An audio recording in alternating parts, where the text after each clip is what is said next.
Hello, what's up? This is Cotman back again for another unboxing at unang impression muna tayo. So, finally, ITEL P65, marami nagre-request siyempre mga budget users ang interesado rito. This one has 8GB, 128GB storage. Ito na naman tayo sa 8GB na yan. Pero ang totoo, ito ay 4GB lang talaga ha. Huwag nyo na pong bibilangin to. Hindi nyo dapat kinukonsider yan as totoong RAM. Yan ay virtual RAM. So, ang totoong specs lang niya, 4GB RAM lang po ito, okay? With 128GB storage, okay? 6.7 inch, 120Hz. Okay? Not bad. Uy, meron tayong 12 months warranty from Carl Care Service. Other features, meron tayong punch hole daw ito, 18 watts na Type-C charger, 8 megapixel front, 720p resolution, which is HD+. 4G lang po ito, 50 megapixel yung camera sa likod, octa-core pa rin naman siya. Kung di ako nagkakamali, this has Unisoc T615 na chipset. Ang pinakamataas na performance score nito is 1.8 GHz lang na clock speed. So, yeah, understood kung bakit. Kasi nga, budget lang po ito. Nakalagay dito, Power Master 4 years durable battery life. Kaya nito panindigan yan. 4 years durable battery life. We'll see. And bago natin buksan, pakita ko lang sa inyo yung price tag niya. This is worth 4,800 pesos. Sulit kaya ito sa 4,800 pesos itong si ITEL P65. So, iwan ko yung link nito sa video description. Dito ko po siya binili. So, bubuksan na natin. Seal pa rin pala rito. Meron pa palang isang seal. Yun. Okay. In fairness sa box presentation talaga, no? Uy. Isipin ba namang mumurahin lang to? Box pa lang. Ang ganda na eh. And, uy, meron pa siyang extra Ultimate Cyber Match. Ano to? May kasamang free? Ano to? Bakit may smartwatch na papel dito? Check muna natin yung mga kasamang accessories para hindi na natin mamaya babalikan. Warranty card. Meron tayong jelly case. Transparent. Charging and data cable. Pangsundot ng SIM card tray. At 18 watts charging brick. So, slow charger lang po ito. Pero okay lang yan. Again, mura lang naman ito. So, we can't really complain that much. So, ito po yung mga kasama niya sa box. Yan, okay? Wala po yung smartwatch. Hindi ko alam kung para saan tong kasamang papel na to. Baka promotion lang. Pinopromote lang nila na meron din silang smartwatch. Hindi ko alam to. Wala sa box eh. So, umpisa na natin. So, ito na nga. Yun. In fairness, may kasama na siyang screen protector. So, goods. Hindi mo na agad problema kung may scratch yung screen. Good job dito agad. Sa likod, ito ang nagdala ng design, no? Parang sa Nubia style. Di ba? Similar, no? Pero parang mas trip ko lang ang dating nito. Ang ganda lang ng design. Gaming na gaming. Pero of course, hindi talaga to gaming phone. Natatandaan yung price? 4,800 pesos. So, huwag niyo pong tataas ang expectation nito. This is just a design. Yung importante sa inyo ang design, ito yun. Maganda actually. Maganda talaga siya. And I believe sandwich type lang ito. Nilagay sa loob yung design. Dinalagyan ng either plastic or tempered glass, pero mas isa tunog niya parang plastic lang eh. And kung titignan natin maigi, meron ditong nakasulat ng power and then power charge pa. I wonder kung nailaw din to, kung may pailaw effect. Meron tayong LED flash dito and then curious ako rito kung nailaw din ito, baka may pailaw nga rin ano. And then of course yung camera niya 50 megapixel. Itong nasa baba is pamparami lang, malamang basura yan. Huwag na natin bilangin. Sa kanan, andito yung power button and duda ko ito rin yung fingerprint. May volume rocker. Teka, ba't may pangatlong pindutan? Fingerprint siguro ito, then power button. Mamaya malalaman natin. Sa taas, wala po nakalagay. I wonder kung may pangalawang speaker, pero mukhang wala naman. Dito sa kaliwa, yung SIM tray naman. Siyempre, silipin na natin agad. Hopefully, may dedicated. Good. Meron po siyang dedicated na micro SD card slot plus dalawang SIM card. Pwede nyo sabay. Okay, very good. At least hindi siya hybrid. Sa baba is nandito yung headphone jack, the microphone, USB Type-C, and the dedicated speaker talaga. Alright, turn on na natin. Ayun, nag-power on. Kung nag-power on siya, ano ito? Na-curious na tuloy ako. Nag-power on siya rito eh. Okay. Set up na natin saglit ha. Uy, in fairness, supported niya ang 5 GHz. Good job na agad. So, ayun, we did some testing. Siguro diretso na agad tayo sa camera kasi wala namang special sa camera. Pero, the good part dito sa camera niya is hindi basura. Kung titingnan nyo maigi, ang ganda actually ng details niya. This is the 50 megapixel, yung single camera niya. So, kuha-kuha yung mga yung mga bihibla nung itong stuff toy na itong ginagamit natin. And in terms naman sa color boosting, halos same na same. Hindi rin siya nagko-color boost masyado. So, sa mga hindi mahilig dyan sa boosted colors or highly saturated na mga colors, decent naman po dito kay ITEL P65. Actually, not bad, no? And pakita ko pa sa inyo ibang kuha. Pagdating naman sa blurring na effect, actually decent din. So makikita natin dito malinaw dito, and then kung mapapansin niyo yung pangalan ko medyo may slight blur effect. So good job sa software dito ni ITEL P65. And this one naman dito ko pinalabo, tinry ko, which is lumabo nga siya, ang galing. And then dito ko naman tinutok yung focus, nakukuha niya rin na maayos, decent. So not bad sa kanyang camera, not the best of course. Para sa isang 4,800 pesos na price tag, actually this is very decent. Okay na to. Kung entry level lang gusto niyo na may decent camera, panalo. Pwede to. Hindi na kayo dito malulugi kung camera lang habol nyo.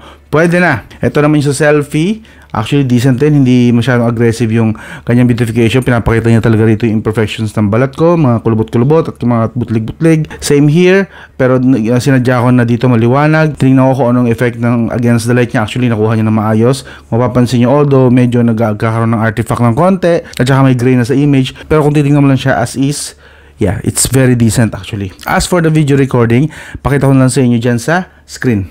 So ito ay 1080p at 30 fps. Ito lang po yung max niya. And wala po tayong stabilization dito. Highly exposed din yung langit. Pero siguro decent na lang din to kung ang usapan ay usable. Usable lang, ganun. Yeah. Kamusta naman yung mic?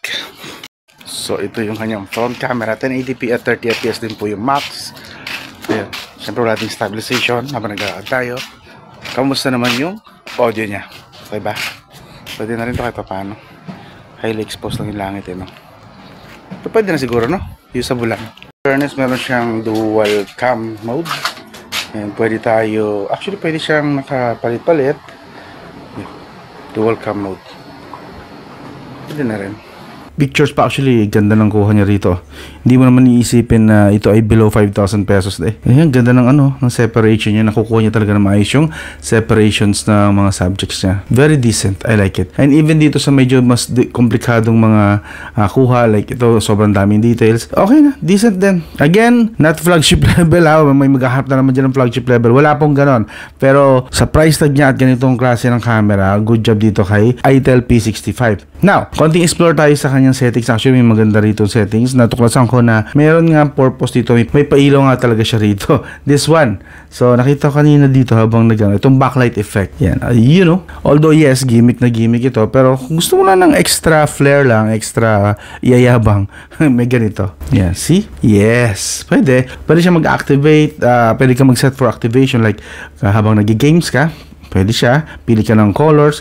Siyempre, i-add mo nga lang dito siyempre yung mga games na gusto mong i-add sa kanya na para mag-function siya. Pwede rin siyang trigger for notification in case na mahilig ka maglagay sa table ng smartphone. Nakalagay dito, pwede kang pumili ng kulay. Yes, so napili ko dito orange. Maybe later pag may notifications. And then photo timer pwede rin. Yan. Yung 3 to 5 seconds na timer, 5, 4, 3, 2, 1. So, pwede nyo bilangin kapag ka nagka-countdown na bago kuhanan ng picture. Pwede. So, pili lang kayo ng kulay na gusto nyo. Iba to, syempre. Which is nice. So, hindi naman 100% gimmick. Meron naman siyang kahit paanong function. Pero, basically, yes, this is gimmick. And, nasa sa inyo yan, if ever man. Pero, para sa 4,800, okay na may ganyang added features pa, Siyempre, special functions. Meron tayong dynamic bar, kung saan kapag sinaksak natin sa charger, supposedly, parang iPhone effect. And then, actually, yes, meron siyang 5 GHz. Napansin ko lang may 5 GHz Wi-Fi support po siya. Pero sobrang hina po ng kanyang pickup ng signal. Ang daming failed installation or update. And, pansin nyo yan, running yan pero 0. So, ang pangit ng ginamit nila ditong modem.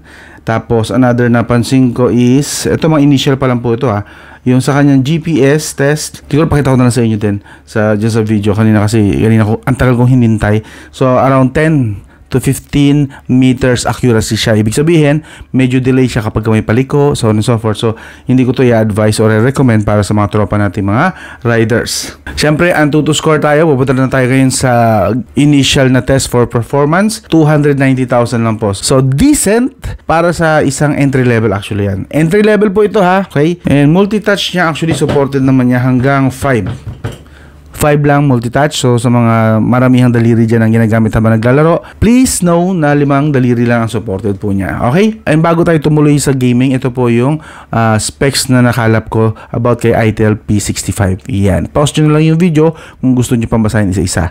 Okay? So ito, naset na natin siya sa tacostat para ma-monitor natin yung kanyang frames. So, pansinin ko lang din, meron po siyang game space. Supposedly, para sa konting gaming activities niyo, so meron siyang ganito at least. At least. Pero, don't put your hopes up ha. Huwag yung taasan ng expectations nyo rito. Again, this has Unisoc T615 lang na hanggang 1.8 GHz lang yung kanyang performance. So, you get it. Tapos meron tayo dito sa gilid. Kapag kinlik mo yan, makikita natin dito iba pa mga features niya for gaming. Pwede natin isagad actually sa performance. And then, meron din siyang bypass charging support which is very good. Nice. Tapos, yeah, you can actually adjust yung mga charging power, charging threshold. Yan. Adjust nyo lang po rito. Dito lang yan sa gilid. Just in case na interesado kayo. And banggitin ko lang din, itong pangatlong button na to, so far ang nagagamit ko siya sa camera so I believe pang camera siguro ito, pero sa settings kasi wala akong nakikitang may kinalaman dito. Anyway, initial review pa lang naman ito, so baka may matukusan pa ako na iba pang gamit ng pangatlong button na ito, pero so far okay siya for camera shutter. Now sinet natin si far light sa minimal and then very high. Okay, and bago tayo mag-umpisa, just so you know lang po ha, dito sa settings sinet ko mga nag-ano dyan, baka daw sineset ko yan, naka 120 fps po tayo dito, and then sa settings mismo sinet ko rin siya all the time, naka-fix po siya sa 120 screen refresh rate, nakaset po yan. So kung makikita siyang nag 60, hindi ko po sinet yun sa software na yun, kaya niya so pag hindi ko siya tinatouch, mabalik siya sa 60, siguro way niya para makatipid ng battery, but if you touch, babalik naman siya agad ng 160 Hz screen refresh rate. So going back sa Farlight, let's see again. Graphics very high, so hindi niya supported ang extreme dito. Possible na 60 fps lang yung makuha natin dito, pero sana doon sa 60 fps na yun stable siya, So yun, so far naglalaro sa 30 fps lang tayo, yun bumaba pa nga ng 25 30, so hindi na, mukhang hindi natin makukuha dito ang 60 fps ayun 50, yun yung pinakamataas niya 50. May konting frame drops tayo nakita doon. Open fire! Eat this! Reloading! Ryle City! Your skills are mediocre. Time to say goodbye! Open fire! Eat this! Hey, who dares attack such a cute ducky? A nice little ace package from Duckside. Safe zone will return in 30 seconds. Yun, nakaranas na tayo ng 60. So, medyo siguro nababa na i-exercise na yung kanyang chipset. Kahit pa paano. You ran right. A nice little ace package from Duckside. Yan, check na natin yung average FPS, view records. Ito, naka 17 minutes tayo. 55 FPS naman in fairness. And kung titingnan natin yung kanyang stability, medyo slight lang na may mga frame drops, pero basically okay pa. Very good na rin yan kahit paano. Remember, this is just 4,800 pesos. So, I believe, okay na okay to. Hindi mo makukuha yung matataas na graphic settings, but at least, nakakasabay siya kahit paano. Nakaka-playable by ka nga. Sa Mobile Legends, silip lang tayo saglit kung ilang FPS lang or anong settings pala. I mean, settings. Hindi na natin lalaroin. Siguro sa full review na lang yung laro. Curious lang ako kung ano yung maximum graphic settings na kaya niya ibigay sa mga players na in case na gamitin ito for Mobile Legends. Check natin. Okay. So, hanggang high frame rate lang po tayo at high graphics settings. Anyway, I'm sure kayang-kaya naman ito ang ML kasi hindi naman ganun kabigat ang ML Pero ang inaalala ko, since napansin ko nga na hindi ganun ka ganda yung modem na gamit niya para sa Wi-Fi, possible na ganun din sa signal, no? Try ko saglit speed test. Speed test tayo using my Wi-Fi kung gaano ka lakas ang humakot niya. Kasi napapansin ko talaga, hindi halos gumagana yung Google Play Store. Mababa nga. 200 lang. So, take note po, 600 Mbps po kasi rito. So, yeah. Pero, I wonder why na sobrang hina niya sa Google Play Store. Mag-update lang ako ng apps.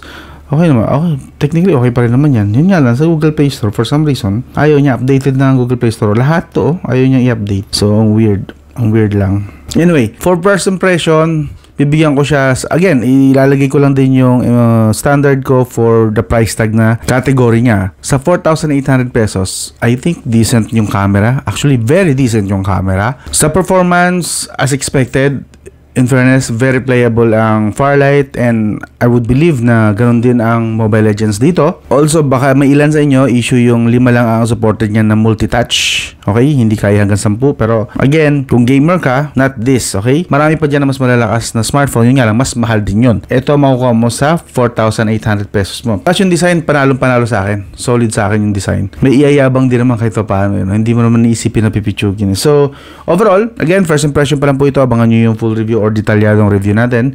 For now, so 1 to 10, bibigyan ko siya ng 7 out of 10. Pwede na to. So, tingin ko hindi na kayo lugi rito sa kay ITEL P65. So, hanggang dun na lang muna. This is Scottman. Don't forget to subscribe, like, and share. Hanggang dito na lang. This is Scottman. I'll talk to you again soon.